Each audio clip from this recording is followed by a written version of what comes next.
ang Isla Verde sa Batangas sa mga lugar kung saan matatagpuan ang pinakamaraming uri ng yamang dagat. Pero ang nakapanlulumo, kasamang lumalangoy ng mga lamang dagat ang sandamakmak na plastik na basura. Live mula sa Quezon City, may report si Rafi Tima. Rafi? Jessica, nababahala nga ang grupong Greenpeace dun sa nakita nilang basura dyan sa may Verde Island Passage sa may Batangas. Bagamat hindi naman lihim, Jessica, na talagang inaabot ng basura kahit yung mga protected areas, ito ay patunay daw yung mga nakitang basura roon at uri ng basura ay patunay na kahit mga protected areas ay talagang natatapunan pa rin ng basura. Kasama ng maraming marine creatures ang sandamakmak na lumulutang na plastic sa Verde Island sa Batangas. May balat ng toothpaste, kape, mineral water, at iba pang pinagbalatan na ginamit ng tao. Pero ang pinakanakababahala, ang alimasag na ito na natrap sa plastic cup.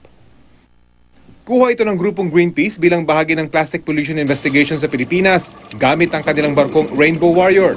We wanted to see the extent of plastic pollution underwater. And true enough, nakita namin na there is massive single-use plastic pollution doon sa area. And most specifically, nakakita kami ng mga branded plastic. Kilala ang Verde Island Passage bilang sentro ng global marine biodiversity dahil nasa gitna ito ng tinatawag na Coral Triangle. Dito matatagpuan ang pinakamalaking concentration ng marine life sa buong mundo. Kahit saan, sa plastic talaga nakakarating sa kahit saang lugar, even the most pristine areas. Sa datos ng isang International Ocean Conservancy Group, pangatlo ang Pilipinas sa may pinakamaraming itinatapon na plastic na basura. Sometimes yung mga tao kahit aware sila and when they go to supermarket, wala na silang mapagpilian kundi single-use packaging lahat.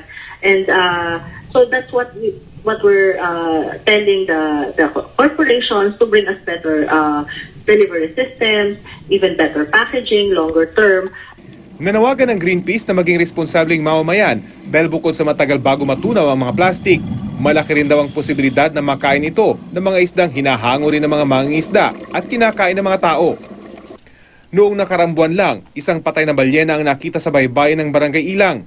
Isa itong babaeng pygmy sperm whale na may taas na 10 talampakan at may bigat na 400 kilograms. Lumabas na necropsy na bukod sa maraming sugat sa katawan, nakakain ng kondom, balat ng junk food at hard plastic ang balyena. Posibleng bumararaw ang mga ito sa bituka ng balyena kaya nahirapan itong kumain at na-dehydrate. Plastic ingestion din ang ikinamatay ng 14 na talampakang whale shark o butanding sa Tagum City, Agosto noong 2018. Noong Lunes, isang Brodus whale naman ang namatay sa baybayin ng Barangay San Vicente sa Santa Ana, Cagayan. Sa ginawang necropsy ng BFAR, hindi pa matukoy kung ano ang tunay na dahilan ng pagkamatay nito. Doon sa necropsy, Doc, walang kung main organ lang po yung mga chinek namin. Wala pong gaanong lesions or pathological findings.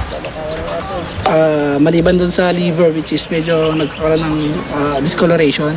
Pwede yung say discoloration, ano ibig sabihin? Nangingitim, naninilaw? Naninilaw.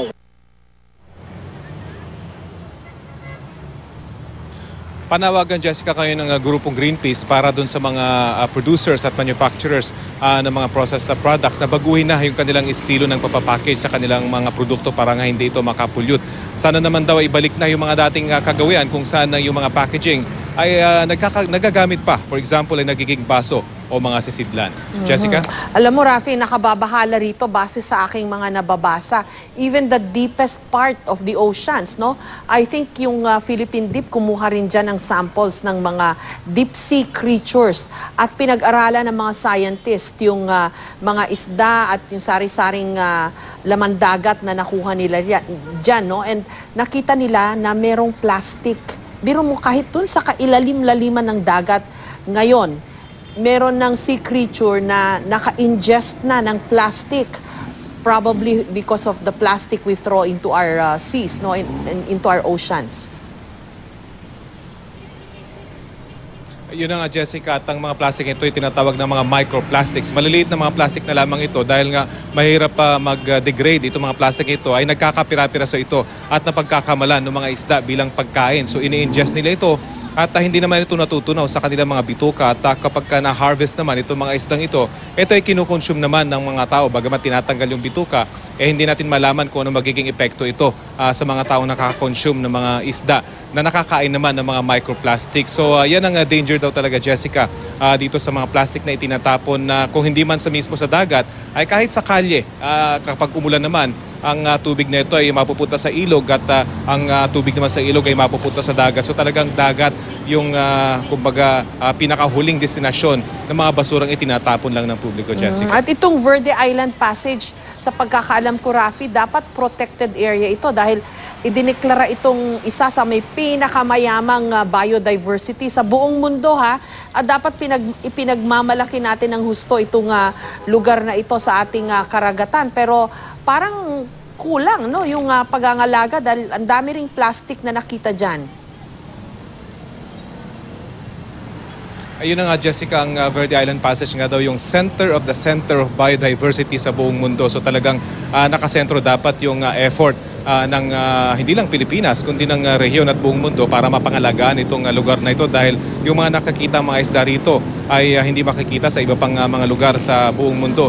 Bagamat yung sinasabi ng Greenpeace, kung hindi man galing dito sa may vicinity ng isla, itong mga basura, ang nature kasi ng plastic po pwedeng yang umagos at sumama sa agos ng dagat. So kahit na siguro galing ng Metro Manila ay pwede pang umabot yung basurang plastic hanggang dyan sa may Verde Island Passage. At we have to remember, Jessica, passage yan. So yung current ng yung ocean current ay dinadala rin yung mga basura mula sa malalayong lugar. In fact, yung mga nakita nilang basura dyan, Jessica, ay talagang matagal na at kinapitan na ng mga labang dagat. Ibig sabihin talagang matagal na na-deposit dyan yung ibang mga basura at yung iba ay pinamahayan na ng mga sea creatures, Jessica. Okay, maraming salamat sa iyo, Rafi Tima.